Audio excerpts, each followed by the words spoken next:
누가복음 19장 20절에서 27절 말씀입니다. 또 한 사람이 와서 이르되 주인이여 보소서 당신의 한 문화가 여기 있나이다. 내가 수건으로 쌓아두었으나이다. 이는 당신이 엄한 사람인 것을 내가 무서함이라. 당신은 두지 않은 것을 취하고 심지 않은 것을 거두나이다. 주인이 이르되 악한 종아 내가 내 말로 너를 심판하노니 너는 내가 두지 않은 것을 취하고 심지 않은 것을 거두는 엄한 사람인 줄로 알았느냐. 그러면 어찌하여 내 돈을 은행에 맡기지 아니하였느냐. 그리하였으면 내가 와서 그 이자와 함께 그 돈을 찾았으리라 하고 곁에 서는 자들에게 이르되 그 한 문화를 빼앗아 10문화 있는 자에게 주라 하니 그들이 이르되 주여 그에게 이미 10문화가 있나이다. 주인이 이르되 내가 너에게 말하노니 무릇 있는 자는 받겠고 없는 자는 그 있는 것도 빼앗기리라. 그리고 내가 왕됨을 원하지 아니하던 저 원수들을 이리로 끌어다가 내 앞에서 죽이라 하였느니라. 아멘.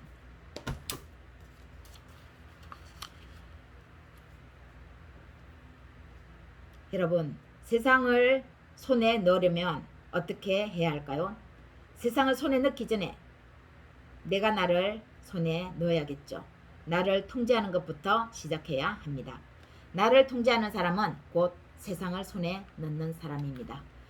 이 큰 세상을 손에 넣기 전에 가장 작은 것부터 바로 나 자신부터 내가 통제할 수 있어야 되는 것이죠. 그러면 내가 나를 통제하는 것, 이것은 일반적으로 평범한 사람이 할 수 있는 일입니까? 할 수 없는 일입니다.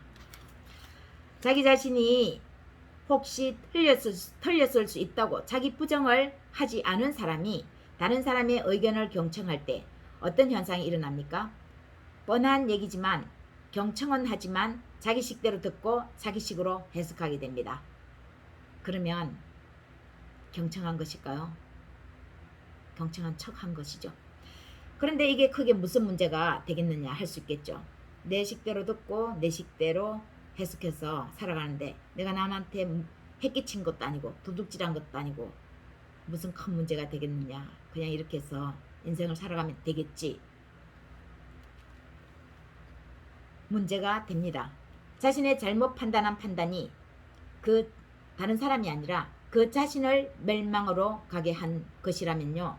이것은 문제 중에 큰 문제입니다. 오늘 읽은 본문 앞에 예수님과 삭개오의 만남의 장면이 먼저 나옵니다. 삭개오가 예수님을 만났는데 삭개오는 예수님의 어떤 부분을 만난 것입니까? 삭개오는 바리새인들과 같이 지식의 사람은 아닙니다. 그러면 삭개오는 유대 사이에서 전해 내려오는 모세의 율법을 몰랐습니까? 유대인이라면 누구나 모세의 율법을 알고 있습니다.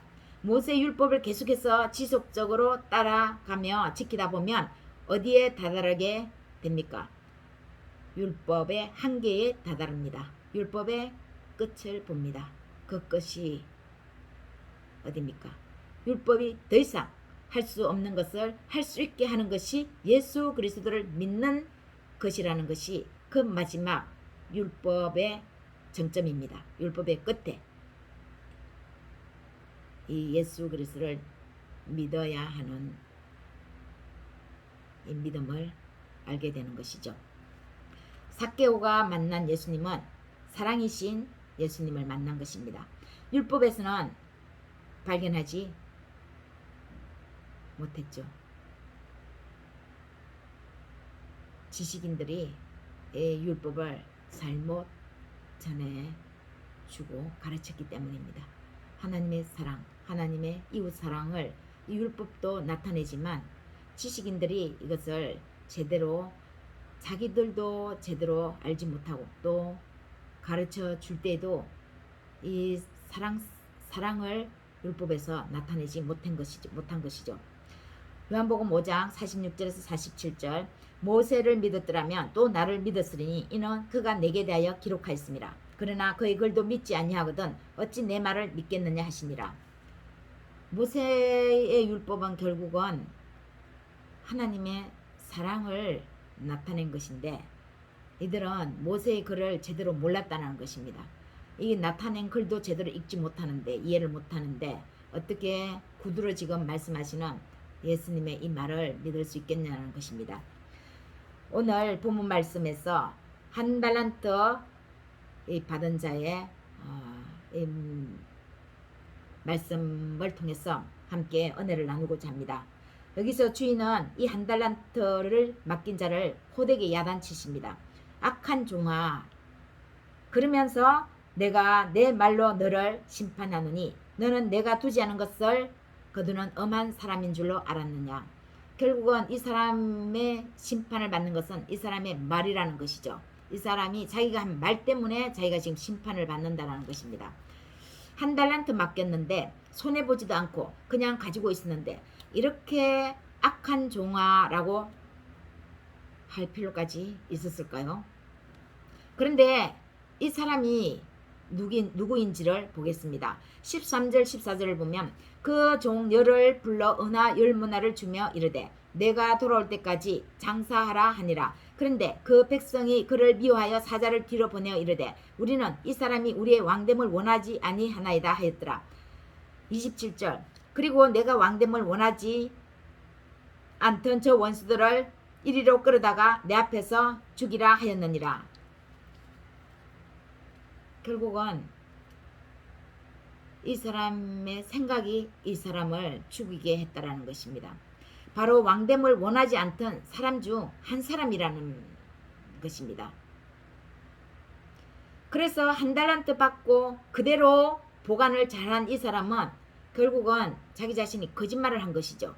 자신이 진짜 장사하여 이윤을 안 남기고 원금을 그대로 가지고 있었던 것은 이 주인이 자신의 임금되는 것을 싫어한 것입니다. 자신 위에서 임금되는 것을 싫어하기 때문에 이 원금을 그대로 가지고 있은 거지 주인을 위한 것이 아니죠. 그래서 이 사람은 주인한테 손해 끼치지 않으려고 주인을 위하는 척 했지만 이 사람의 진짜 이유는 자신이 군림하게 될 그 귀인을 인정하고 싶지 않았던 것입니다. 싫어한 것입니다. 한 달란트 받아 원금 그대로 가지고 있던 부류는 누구보다도 결국 예수님을 받아들일 수 없는 부류들이었습니다. 왜 그렇습니까? 이들은 삭개오가 예수님을 만나면서 너무 기쁜 나머지 감격해서 자기 소유의 절반을 가난한 자들에게 주고 만일 누구의 것을 속여 빼앗은 일이 있다면 내 갑절이나 갚겠다고 고백을 했습니다. 예수님을 만나면서 삭개오가 한 달란트를 받아 원금 그대로 보관한 이 사람은 삭개오같이 예수님을 만나면 그분을 인정하면 이렇듯 자신의 소유인 재산을 다 잃을지도 모른다는 생각을 하는 것입니다. 이 당시 예수님을 사사건건 반대하며 예수님을 책잡는 사람들은 주로 율법 준수를 강조하는 율법 학자들입니다. 율법에 능통한 사람들이라는 거죠. 그런데 몇 가지로 너무나 오해하고 있는 것을 알 수 있습니다. 가만히 보면 이들은 모세의 율법도 이해를 못하고 있는 것입니다. 모세의 율법은 어디까지나 하나님과 이웃사랑의 근원을 둔 말씀의 법이거든요. 그리고 모세가 마지막을 지향한 것은 예수 그리스도가 오시는 것이었습니다. 모세의 율법도 자세히 그것을 지키고 따라가다 보면 결국은 모세의 율법은 예수님을 믿는 믿음에까지 이 율법이 인도하는 것이라는 것입니다. 그래서 예수님을 믿으면 예수 그리스도가 오시기까지 율법이 자기 역할이 그 역할이라는 것입니다. 예수님을 믿게끔 해야 하는 역할이 이 모세의 율법이라는 거죠. 왜냐? 모세의 율법은 자기의 역할이 거기까지니까요. 예수님이 오시면 자기는 물러나야 할 법이 바로 이 율법이니까요.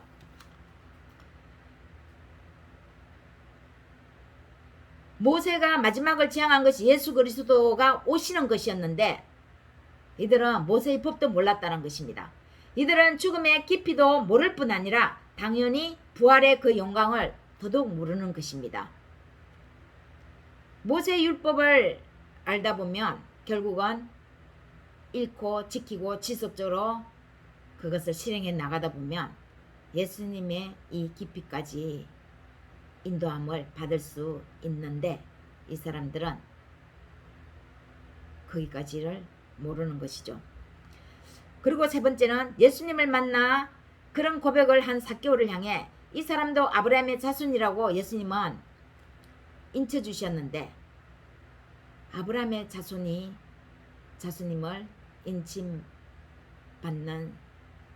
삭개오를 보면서도 이들은 또 그 말이 무슨 말인지 모르고 있다는 것입니다. 아브라함이 누구입니까? 율법 준수를 강조한 사람들이 스스로 자기들의 조상이라고 믿는 분이 바로 아브라함입니다. 아브라함은 믿음으로 예수님을 이미 만난 사람입니다. 그런 그에게 하나님은 재물을 어떻게 모으게 하셨습니까? 조카 롯에게 소돔과 고모라를 양보한 아브라함을 향해 하나님은 아브라함을 향해 네 눈을 들어 보라고 그리고 앞을 향해서 바라보라고 하시면서 보이는 땅 동서남북을 내가 너에게 다 주느라고 말씀하셨습니다. 조카 롯에게 먼저 선택권을 준 아브라함에게 하나님은 동서남북을 바라보라고 하시면서 그 모든 땅을 아브라함한테 주셨다는 거죠. 세상을 아브라함한테 맡기신 것입니다. 세상 전부를. 자기 자신을 통제하는 아브라함에게 하나님은 세상을 얻게 하신 것이죠. 한 달란트를 받고 왜 원금을 그대로 갖고 있었습니까? 먼저는 그는 두려워했습니다. 두 번째는 주인을 믿지 않았습니다. 세 번째는 그는 겉으로 주인에게 충성하는 하는 척 한 것뿐이지 마음으로 충성한 사람은 아닙니다. 겉과 속이 다른 사람이었습니다. 반면 10달란트와 5달란트를 각각 남긴 사람은 자신의 편견을 깨고 자기 부정을 한 사람입니다. 자신이 틀릴 수도 있다는 고정관념의 그 틀에서 깨어나온 사람입니다. 사랑하는 여러분, 고정관념, 예수님이 말씀하시는 자기 부정, 신학적 용어죠. 이 부정을 하는 것이 쉬울까요? 쉽지 않은 것이 아니라 자기 부정을 하는 것은 인간이 스스로 하지 못합니다. 일반적인 평범한 사람이 자기 부정을 할 수 없다는 거죠. 결국 이 자기 부정은 우리 스스로 노력해서 되는 일이 아니라는 것입니다. 좋은 책을 읽고 생각이 어느 정도 바뀔 수는 있습니다. 그러나 인간 내면의 저 깊은 곳 영혼의 근원적 변화는 인간이 그 틀을 깨는 것, 고정관념을 깨는 것, 자기 부정을 하는 것은 스스로 할 수 없는 것입니다. 자기 지식, 자기 이성, 자기 자신의 세계를 초월해서 영이신 예수님을 만날 때 할 수 있는 것이 바로 이 자기 부정입니다. 그렇지 않으면 우리는 늘 끊임없이 이런 삶을 반복합니다. 남을 위하는 척하면서 자신의 이익을 도모하는 삶을 일상생활에서 우리가 저지르는 범죄입니다. 범죄라고 생각 안 하겠죠. 엄청난 범죄입니다. 그런데 이 삶이 결국 자기 자신을 파멸시킨다는 것을 사람들은 모릅니다. 한 문화로 10문화를 만들고 5문화를 만든 사람에게 예수님은 어떻게 말씀하십니까? 잘했다고 하십니다. 그거 네가 다 관리해라. 네 거다. 예수님이 말씀하시는 것입니다. 주인이 그 달란트를 남긴 자에게 다 네가 관리해라. 10골 권세를 너에게 준다. 5골을 내가 너에게 준다. 네가 다 관리해라. 네 거다. 이렇게 얘기하는 거죠. 하나님은 우리에게 소유하게 하시되 그리스도 예수 안에서 소유를 배우게 하시고 가르쳐 주시는 것입니다. 그리고 진정한 소유의 주인이 누구인가를 늘 깨워서 우리가 그 소유물을 사용하게 하시는 겁니다. 삭개오는 소유의 절반 또 착취했으면 네 값들이나 갚겠다고 예수님한테 이렇게 고백을 했는데 예수님은 그 마음에 1000배나 되는 소유를 허락하셨습니다. 1000배. 셀 수 없는 소유입니다. 이 사람도 아브라함의 자손이다. 이렇게 선언한 것이 이 세상에 소유물을 다 준 것입니다. 삭개오한테. 내 빼앗은 것이 있으면 내 값들이나 내가 갚겠다. 내 소유의 절반을 가난한 자들에게 나눠주겠다.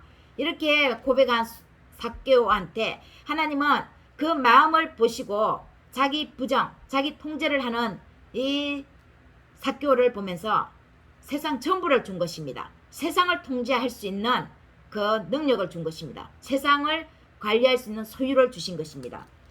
아브라함의 소유가 얼마나 되는지 우리 믿음의 사람들은 다 아시죠? 아브라함이 세상 전부를 가진 것입니다. 자기를 부정하는 첫 시작은 자신에게 솔직한 것을 가르치고 일깨워 주는 것부터 시작하는 것입니다. 자기 부정으로 사랑이신 예수님을 만나는 그런 인생이 되시기를 예수님의 이름으로 축원합니다.